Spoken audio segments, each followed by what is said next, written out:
our podcast where we talk about all things public relations, but in real terms and what you really want to know about. So welcome everybody. I'm Jennifer Vickery. Here with me, I have Jenna Souls and Ashley Pontius today. So we're so excited to talk about a topic that I feel is not very discussed.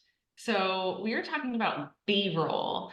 I know for me, guys, like when I went to school way back in the day for public relations, I didn't learn B-roll, and it wasn't something that was even like mentioned. So for Mhm. people emerging into the field, yeah, it's just like this thing that we didn't really know. And then I think at least for the first like decade of my career, just kind of dating myself, but the technology wasn't really there. We didn't have the type of phones that we do have now. And so the opportunity wasn't there to like take B-roll of the events that I was at and the stories that I was covering. So it really, for me, just started in the last 10 years being really important. And I think after COVID too, became even more important to take B-roll and what that can lead to with media coverage for our clients. Would you guys agree with that? Like, what have you guys seen in this aspect? I was going to say that even now, as someone who is more recently starting out in the PR industry, they still don't teach it as much. It's not in the curriculum if you're teaching PR. And I had to learn that in the first couple months of starting out in PR. That was one of the first things I had to be trained on immediately because it's an essential skill. Absolutely. And I'll jump back in. I think I started out in news. I'm a former news producer. And I think it just goes back to when you become a PR professional, you have to think and put yourself in the journalist's shoes and Mhm. think about what they need, what makes it easy for them to cover your story, especially if they can't attend the event or attend the interview. If you can provide them that sound, B-roll pictures, that just increases your chances of getting that coverage. And I agree. I think it became even more important during COVID because crews were less. People weren't having as many events. People couldn't go to as many events, or there were restrictions. So I think it really became more of a thing to send that video and sound ourselves as PR professionals to news stations and journalists. And what do you guys think it means to journalists? Because I know a colleague on our team, she was also a former producer, and I just remember her saying to me that when she was producing, like she would get emails, and when it was packaged well with B-roll and the information that she needed, she chose that, and she was like, listen, it was like the same organization over and over that had it just well put together. And she was like, they got a lot of coverage because when she was on a tight deadline, she had to roll with things, and it made life a lot easier. So 100%. I can second that. It's you're basically gift wrapping it then for the producer. And sometimes even if you write the script, so if you don't just send that long press release, you actually give them the information they need, either writing the script yourself or giving them, quick information that they can easily write something up themselves. We're busy, especially if you're sending it on a tight deadline. So it just increases your chances of getting coverage. It's another thing that they don't have to do themselves. yeah, Exactly. definitely. And why like I think B-roll is just the underdog, if you will, because it's not like maybe as glamorous as getting a official camera crew out there. So I feel like it's just under discussed. But it is so important, and how it really helps. And so I just think, go underdog B-roll. I'm glad we're talking about you.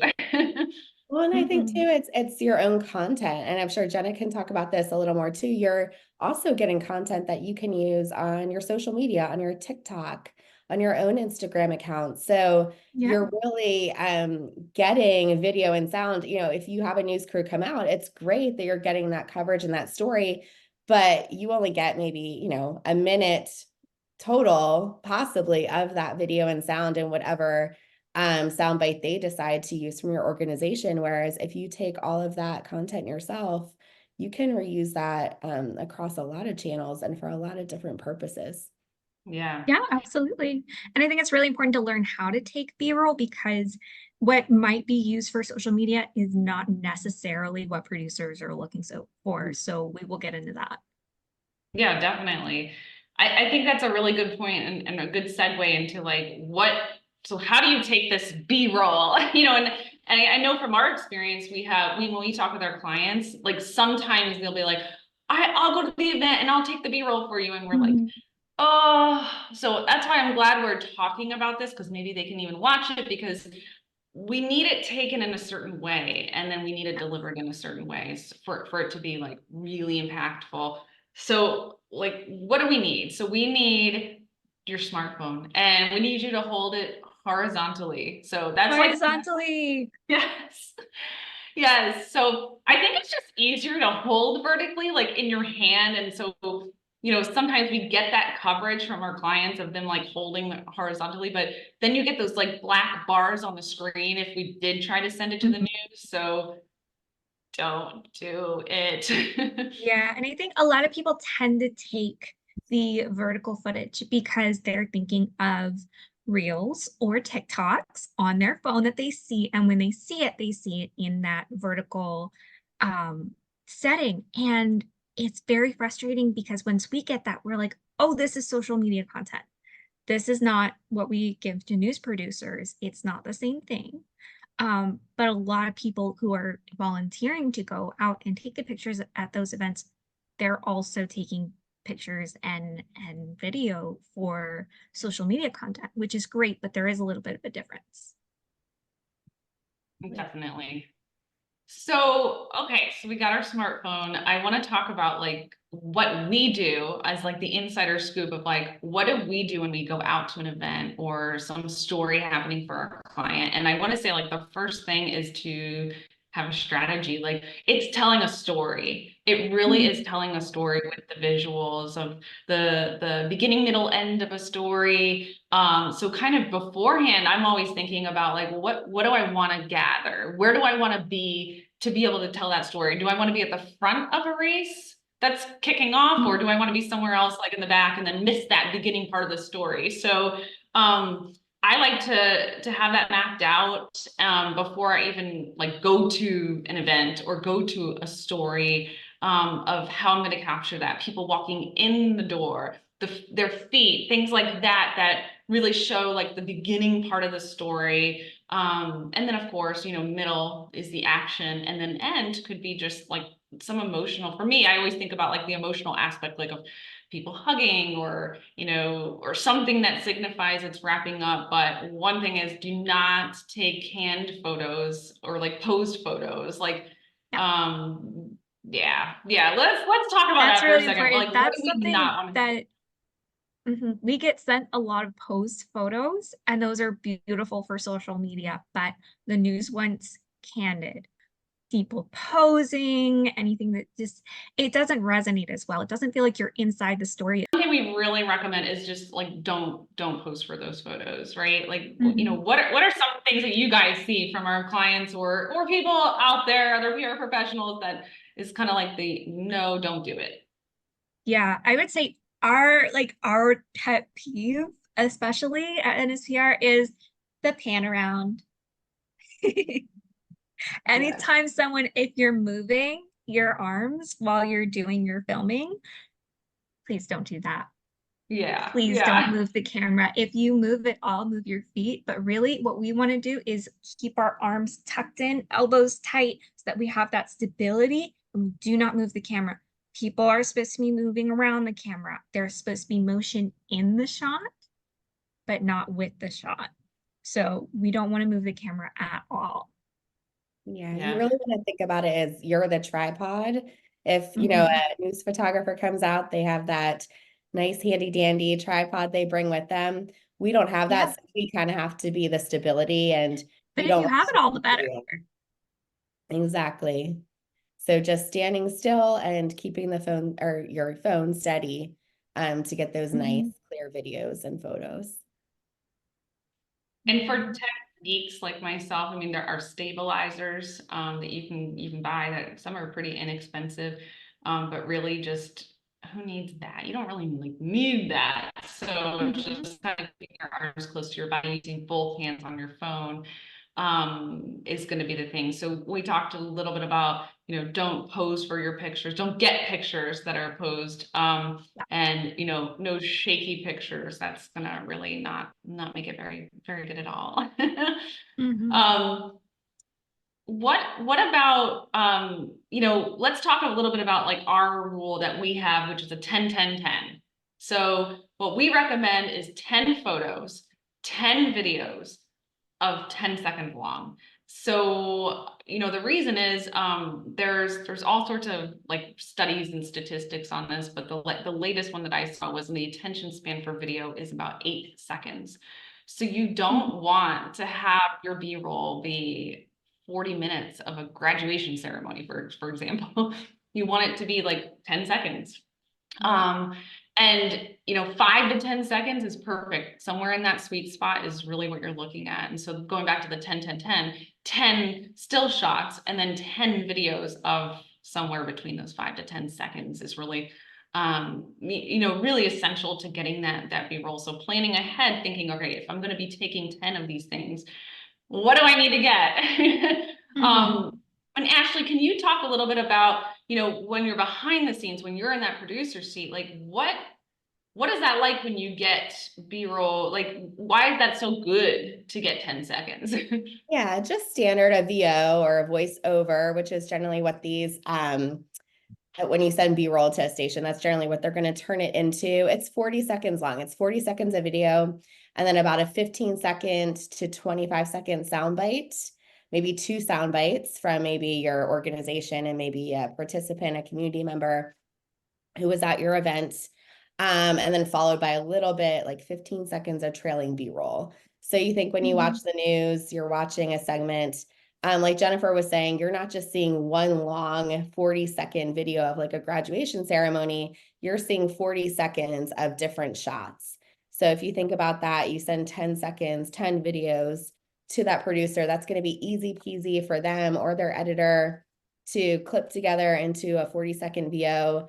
And then you send your sound bite, you want about 15 to 20 seconds from the people that you identify that you want to interview, whether it's obviously usually it's someone from your organization and then maybe a community member who came out to the event.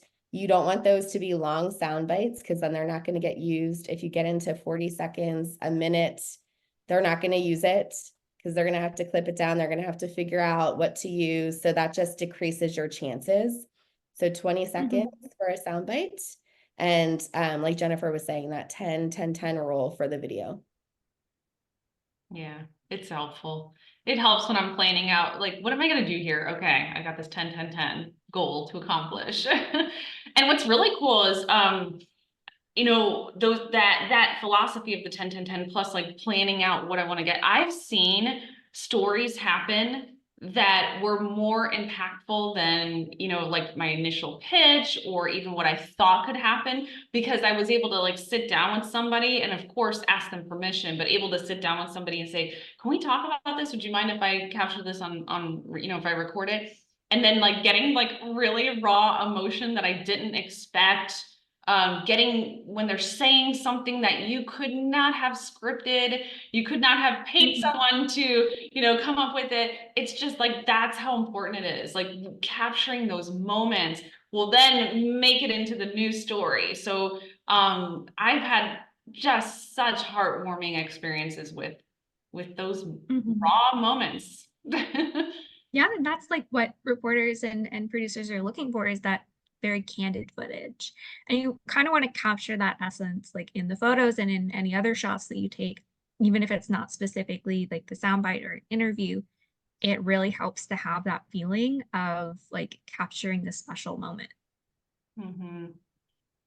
It's one of my favorite things. So, and then you get to talk with people too that, so Mhm. you can't really be afraid to take B-roll. Like you have to be, okay with going up to people or taking shots and being in front of the crowd or being in the midst. You kind of have to say, all right, I'm here to do this. This is my job. And, for me, I've never experienced somebody, maybe I have a few times, but not the majority of people are willing to record with you and share their story. So is that how you guys, your experience as well? Yeah. Absolutely. Most people want to. And generally, if they don't, that's someone you're probably not going to want to interview because they're going to be nervous on camera. Their sound's not going to be as great. Their answers are going to be more yes or no or generic. So the people that and like Jennifer said, I agree, vast majority of people always say yes because they're passionate. If they're out at an event or something you're doing, especially for the community, they're out there because they want to be there. They love giving back. And so they're excited to be interviewed and be on camera. We don't get a lot of no's. Yeah. You know, you just brought up a good point that I hadn't even thought of is like, what kind of answers do you want to get from people in those 10-second clips? And you don't want yes or no answers. Like, are you having fun today? Yeah. And it's like, no, I need you to elaborate a little bit. And it's more how you ask the question, right? So you don't want to ask those questions that are just going to get yes or no. It's, well, what brought you out here? Why are you involved today? Questions that are going to lead them to a longer, more descriptive answer too. That's important. Definitely. So we talked a lot about, you know, how to take the B-roll.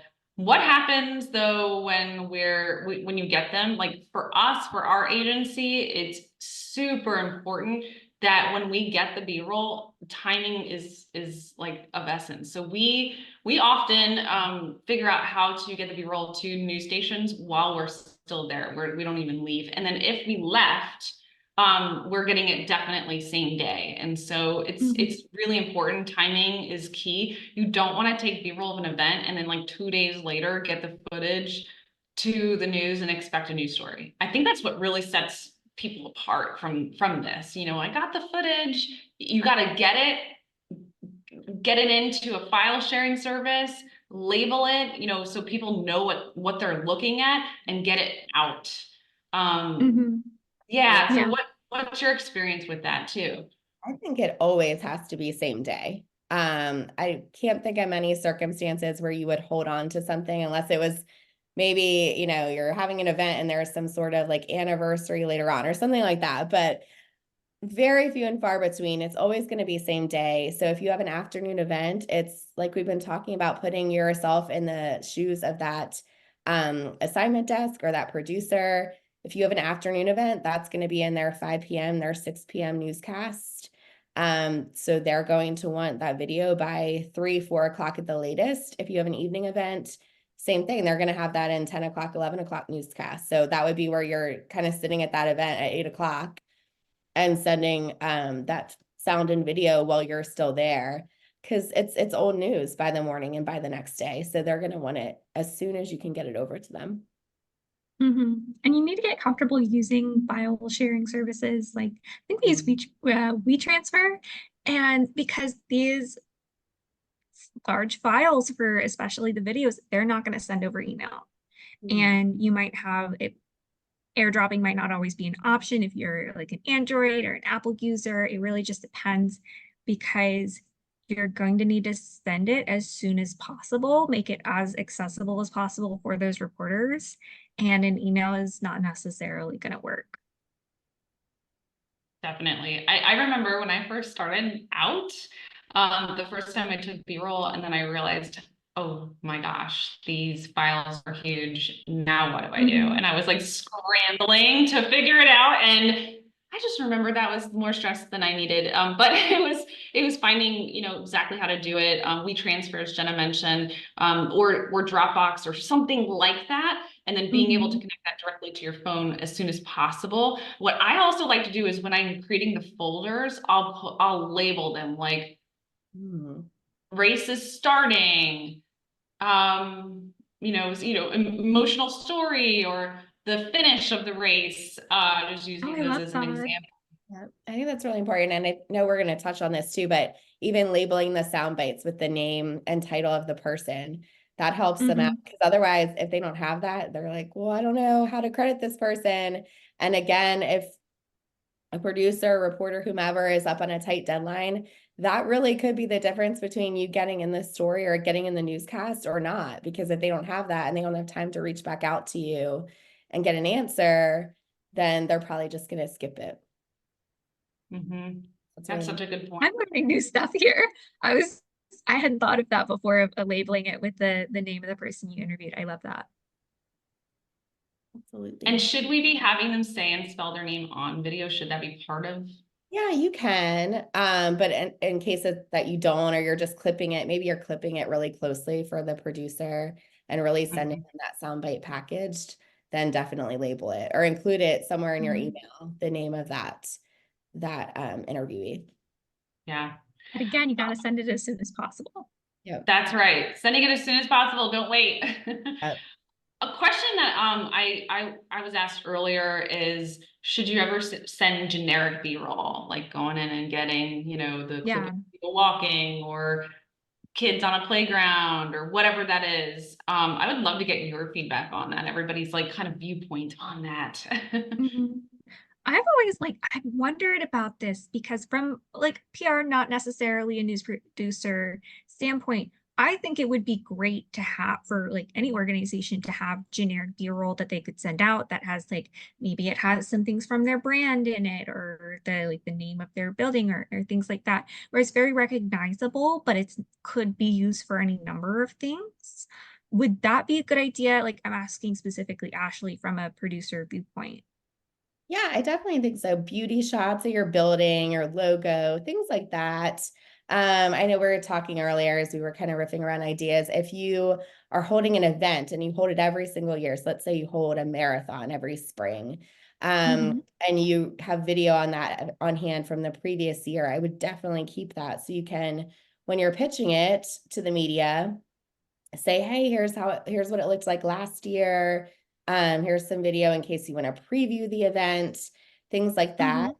Mhm. On things like generic B-roll, like I know people ask, should we send, if we're pitching a financial story about inflation, should we send video of groceries, things like that? My take would be not necessarily taking the time because I think a lot of stations have that in-house. They have that video. They all have video of kids, playgrounds. They even have to make sure those kids are approved to be on the station. So a lot of times they have Mhm. B-roll of kids that already have signed that release, things like that. Their parents have signed the release. So I would go with a no on that. That wouldn't be as valuable to take the time to do. But definitely anything company related, anything that you can tie back to your own company, that's something you want to keep on hand and have available for producers and reporters. Mhm. Great Yeah, I points. love that. And you could like add it to a press kit just Absolutely. for anything that they need. Just That so would be a great addition. Yeah, and so I think B-roll, just going back to the beginning of our conversation, is that underdog, unsung hero that we all can be a Mhm. part of and have a role with and do, and that can actually make the difference between. I tried to get news coverage too, like I got the news coverage because I went out and I, captured everything and told the story visually. It's really interesting, and even the sound, so as we talked a lot about video and photo, you can even capture that natural sound. So, hearing like this, maybe the start and going back to a race analogy, but, hearing the start of a race and people talking, like that's okay to include into that. So, yeah, so that's why I love B-roll. I'm really glad we can talk about it today. We do have a blog on this, so check that out. But I think this will wrap up our conversation today. We appreciate you tuning in and stay in touch for our next episode.